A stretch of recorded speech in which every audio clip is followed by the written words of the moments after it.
Hablaremos sobre la historia y la evolución de la antropología forense en México, Estados Unidos y Argentina. A continuación, se mostrará una línea del tiempo simultánea, donde se observarán algunos acontecimientos importantes en el desarrollo de la antropología forense en cada uno de los países. Comenzaremos en México, donde va a existir tres periodos. El primero va a abarcar de 1892 a 1970. En México la antropología tiene más de 35 años de haberse sido aplicada por primera vez en un contexto legal. La antropología física en el ámbito legal mexicano es utilizada, más bien dicho, era utilizada con la corriente lombrosiana, es decir, buscaba determinar aspectos biológicos para explicar y justificar acciones antisociales, además de ser utilizada en la criminología y en sujetos vivos.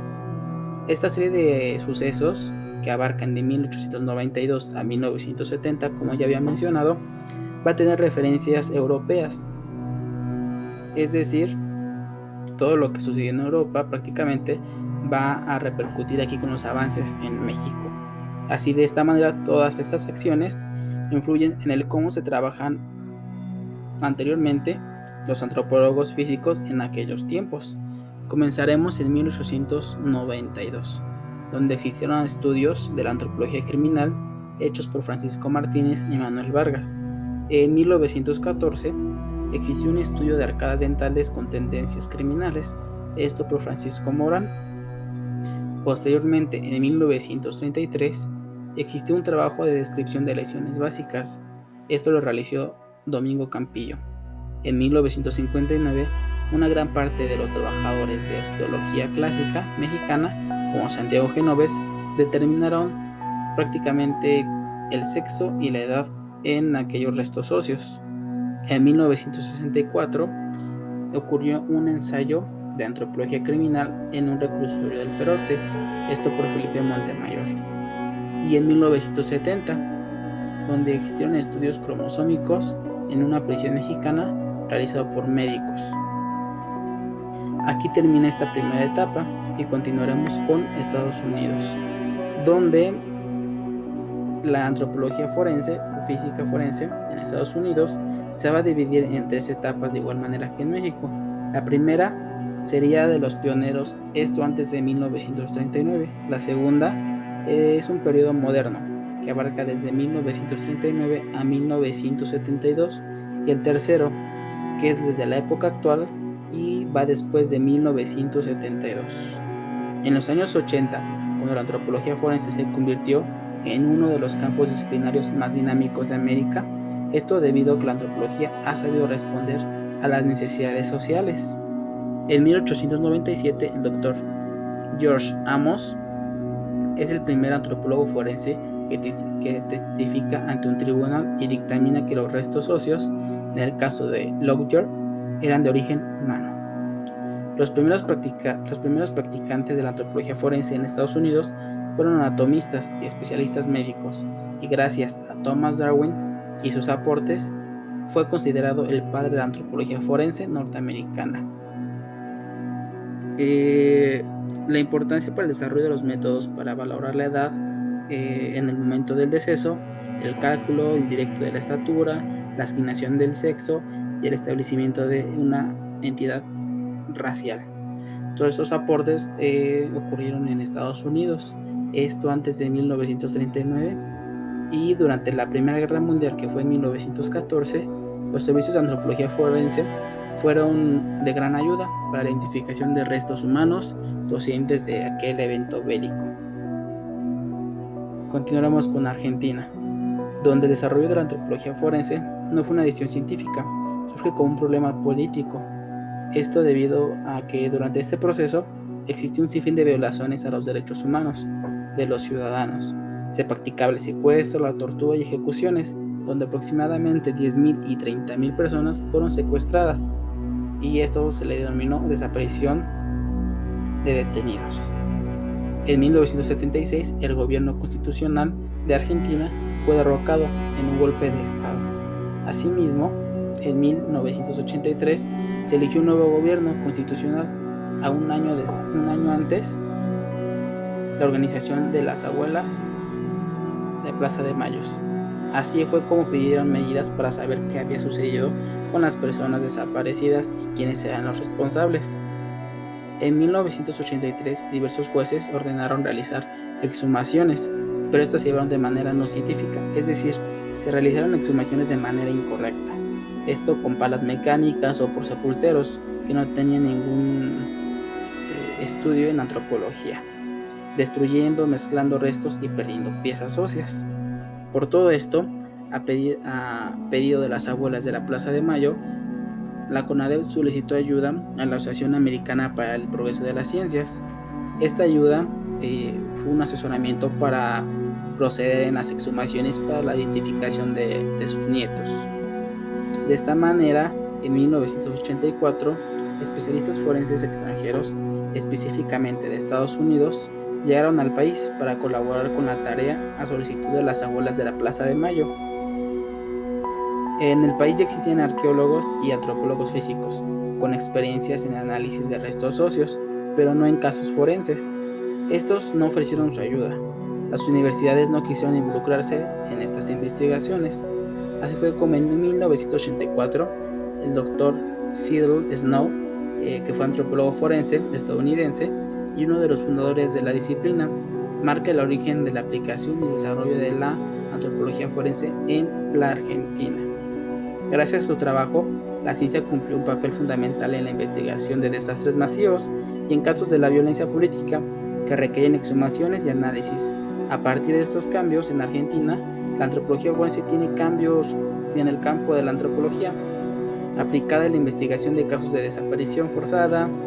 Hasta la fecha han participado en un sinfín de investigaciones y colaboraciones con diversos países en la búsqueda de restos de personas desaparecidas y creaciones de diversas instituciones. Posteriormente en México, la segunda etapa, que es de 1971 a 1996, donde en 1971 existe una identificación de un esqueleto encontrado en las inmediaciones de Tlalpan. Un jurista, Javier Peña, y doctor Rafael Moreno González es médico en antropología y en la Procuraduría General de Justicia del DF.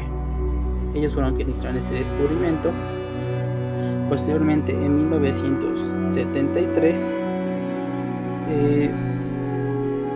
hubo una colaboración del doctor Luis Alberto Vargas, doctor Moreno, e intervinieron juntos en algunos casos, existiendo métodos de supervisión radiológica craneal con fines de identificación.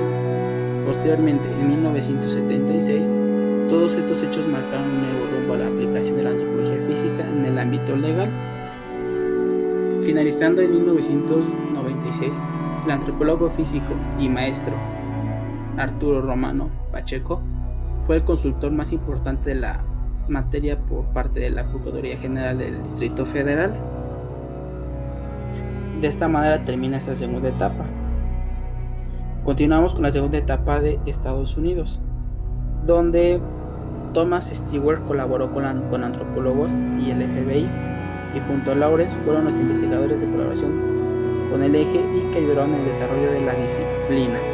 Estos sujetos fueron muy importantes durante el desarrollo de la segunda etapa en Estados Unidos. Durante este periodo, en 1399, la actividad de participación de los antropólogos físicos estadounidenses prevaleció en la identificación de soldados muertos durante la Segunda Guerra Mundial y los conflictos de Corea y Vietnam. En 1945, que es donde termina esta Segunda Guerra Mundial, y obtuvieron muchos aportes de estos científicos y antropólogos. El Stewart se convirtió en director de Smithsonian y por ellos sus colaboraciones con el FBI fueron finalizadas. Esto ocurrió en 1962. Como había mencionado,